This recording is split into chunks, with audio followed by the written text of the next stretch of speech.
2022 gue nggak ada pikir apa-apa, ngeblank gue pikiran gue ngakhirin 2021, gue pengen istirahat dulu berapa hari gitu ya, capek banget gitu. 2022 apa ya, ntar gue pikirin dulu ya.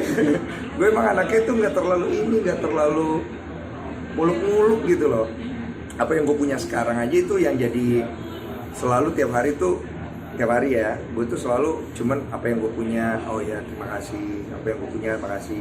Jadi gue nggak mikir, wah gue pengen ini lagi, enggak, gue nggak kesana sih sebenarnya. Gue lebih ke mensyukuri apa yang gue punya aja udah gitu ya. Kalau misalnya 2022 nanti apa yang gue punya diambil, ya sudah, paling gue fokusnya ya gimana gue ngiklasinnya. Terus kemudian di 2022 kalau misalnya ada ditambahkan, gimana gue menyikapinya, udah gitu doang. Tapi kalau keinginan pribadi nggak ada yang signifikan sih. Ya apa ya?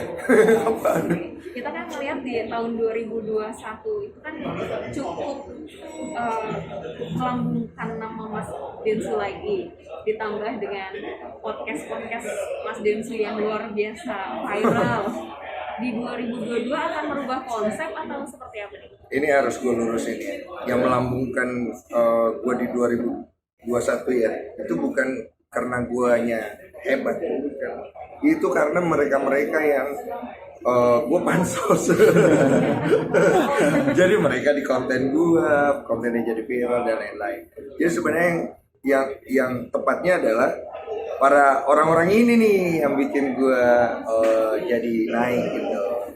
Itu terus apa tadi pertanyaan? Merubah konsep mungkin di 2022. Nah, kalau untuk konsep gue sendiri belum ada pemikiran apa-apa jujur. Gue tuh bikin sesuatu tuh kadang-kadang memang tidak berkonsep dan akhirnya menjadi sebuah konsep. Gue awalnya bikin konten itu benar-benar gak ada konsepnya. Dan gue bikin apa yang gue suka. Dan prinsip gue cuma satu. Gue nggak boleh mikirin ke depannya nanti akan jadi bagus atau enggak. Karena itu area Tuhan, bukan area gue. Kalau gue ngerjain sesuatu harus dari hati dan totalitas. Karena itu area gue. Dan yang terakhir adalah ketika gue mengerjakan sesuatu, gue tidak boleh terbebani sama apa yang gue kerjakan. Karena kalau gue terbebani dengan apa yang gue kerjakan, maka gue akan menjadi orang yang sudah bukan diri gue sendiri. Gue akan terkontrol sama konten gue, sama popularitas, sama viral, sama uang, dan lain-lain. Itu yang selalu gue ingat. Jadi itu yang gue pegang terus. Supaya nanti kalau gue jalan dan kemudian gue membuat sesuatu yang baru, gue tidak termakan nih dengan keadaan yang ada gitu. Tapi melihatnya gimana sih Mas dengan di 2021 kayak berita-berita tentang para artis yang diundang sama Mas Densu juga lumayan naik turun, abis senang-senang ketawa-ketawa di podcast, tiba-tiba ya kita nggak tahu Tuhan berkehendak lain. Nah itu dia. Di 2022 mungkin masih dengan justru banyak juga kan netizen yang meminta Mas Densu untuk ayo ada satu lagi yang belum dipanggil, siapa surat terbuka untuk Deddy Sumargo. Jadi kan sebenarnya kalau mungkin orang kan mempertanyakan atau bercanda. Kalau ada beberapa yang di channel Curhat Bang di YouTube gue tuh ada beberapa yang pergi meninggalkan kita duluan. Tapi kalau kita logikakan ada 100 orang lebih yang saya undang, nggak semua lah. Kebetulan mereka memang sudah waktunya pergi. Nah, kalau mengenai ada yang bercanda kayak undang ini dong, saya pikir jangan bercanda itu diseriusin sih sebenarnya, karena biar bagaimanapun itu kan jahat juga ya sebenarnya. Kita kan, kalau gue pengen melihat orang yang kita tidak sukain berumur panjang. Tau nggak kenapa? Karena gue pengen melihat mereka berubah, mereka menjadi lebih baik dan akhirnya gue bisa menyukai mereka. Nah kalau gue, tapi mungkin orang lain enggak ya. Jadi itu manusiawi sekali sih sebenarnya. Nah kalau gue di 2022 gue ada satu konten apa tuh yang mungkin mau gue keluarin, yang gue nggak tahu itu akan viral atau enggak, tapi nanti lihat ya. Jadi itu konten pembuka gue di 2022, nanti tunggu di channel gue. Kayaknya pro kontra sih kontennya, tapi nggak apa-apa, namanya juga konten ya, bisa benar bisa salah gitu. Sampai ngerjain istri pun ditangkap. Kalau itu gue nggak pernah istri gue iseng aja sebenarnya. Gue kena ketok banget. itu gimana tuh Bang? Panik soalnya di mana. Namanya istri gue tuh orangnya tuh penyayang banget Dia kaget, dia pikirnya ada apa gitu. Pas dibilang prank, gue diketok pakai botol. Viral ya. Iya, luar biasa itu. Kenapa Iya. sampai segitunya sih mikirin hal-hal kayak gitu? Kerja di istri sendiri. Gue tuh seperti yang gue bilang, gue tuh suka melakukan sesuatu hal yang gue suka, tapi gue tetap melihat nih koridornya.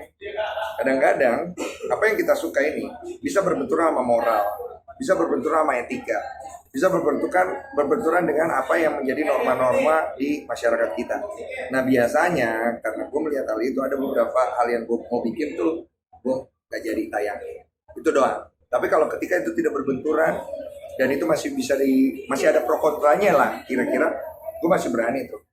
Tapi kalau udah enggak, gue nggak berani. Nah kreativitas gue itu seliar itu. Jadi artinya apapun bisa gue bikin.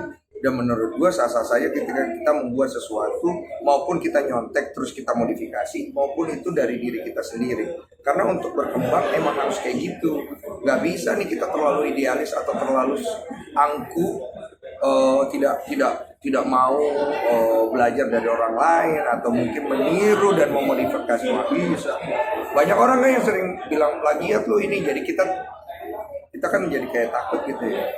Gue pernah, bang, plagiat lo, niru konten dia, emang gue plagiat. Mau gue tiru setan. Oh gitu bang, oh ya udah, orang santai aja gitu. Mungkin yang orang nggak santai adalah ketika kita nggak jujur. Bang, tapi kan biasanya para konten kreator tuh punya tim ya. Oke deh, bulan depan kita akan garap ini, bulan ini kita harus ada ini, segala macam. Mungkin Bang Densu juga ada obrolan sama tim akan seperti apa lagi gitu. Gak terlalu jauh sih kalau itu ada sih, tapi gak terlalu jauh. Kita apa nih besok mau ngerjain apa? Besok aja sih, maksudnya by besok aja. Oh besok ada ini, yaudah kita kerjain. Wah ini nggak keburu nih kerjaan nih, udah balikin duitnya. Simpel aja gue mah hidupnya. Tahun baruan mungkin mau ada acara apa, rencana apa? Belum ada ya, gue mau nanya istri gue sih sebenarnya dari kemarin belum sempat. Ini kan hari terakhir gue syuting di Dreambox. Jadi nanti kita ketemu lagi di Januari. Nah ini gue baru mau nanya nih pas pulang, nah, istri gue mau apa. Karena gini, gue pas muda, gue udah menikmati masa kesendirian gue dengan keliaran cara berpikir gue. Gue kepengen sekarang lebih dari istri gue, dia pengen apa, ya gue support. Dan itu udah cukup bikin gue bahagia. Itu gue sekarang. Jadi sekarang mengikuti alur istri gitu. Iya, istri lagi pengen apa gitu.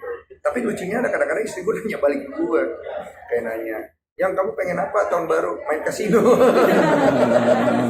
Nah nggak boleh. Oh, ya udahlah janganlah, jangan tanya sama aku. Otaknya kan nggak ada ya. Tapi pasti akan lebih bahagia istri setiap harinya sekarang. Gini ya, kalau orang bilang gue tuh berusaha membahagiakan istri, itu sebenarnya nggak ada di pikiran gue ya. Yang gue lakukan adalah berusaha menjaga rumah tangga gue vibes-nya enak. Kalau istri gue lagi sedih, ya gue ajak ngobrol atau mungkin gue ajak bercanda. Tapi kalau dia lagi baik-baik saja, biasanya gue cuekin. Jadi gue tuh gini ya, jangan melihat gue, wih ini laki-laki hebat ya, berusaha. Enggak. Gue nggak percaya dengan konsep membahagiakan istri. Karena menurut gue banyakkan konsep itu hanya dijadikan sebagai topengnya aja. Karena kalau lo ingin membahagiakan istri, itu bukan ada di mulut sebenarnya atau di kata, tapi bagaimana lo memberikan waktu lo, terus bagaimana lo bisa bikin dia nyaman. Dan itu aja sebenarnya. Dan cewek itu sebenarnya nggak susah. Lo jujur, lo loyal, lo apa adanya, dan lo bisa memberikan waktu lo sedikit aja untuk mereka. Itu udah cukup. Kecuali kalau cewek nggak tahu diri ya. Iya, ini saya jujur. Wah, itu susah. Seperti apa? Susah, bro. Susah. Bang Densu, terakhir nih yang menggambar satu kata yang menggambarkan 2021. Satu kata yang menggambarkan 2021, roller coaster. Parah. Kenapa sih? Iya. Gue mengalami banyak sekali momen di mana gue ngerasa dia sangat dinamis banget ya, naik turun. Gue sempat kehilangan 2 orang yang bikin gue sangat sedih. Terus kemudian gue pernah ada satu lagi kejadian personal yang belum gue publikasi, tapi nanti ya, karena kita nunggu timing. Tapi kita bersyukur kita bisa terima dan kita tidak jadi kecewa ya, kita bisa ikhlasin aja. Makanya benar roller coaster banget. Gue gak tau nih 2022 nih kayak gimana. Gak ngerti deh. Pokoknya gue gak berani mikirin. Yang gue mau sekarang cuma jalanin. Karena kalau dipikirin ya, wih beban loh.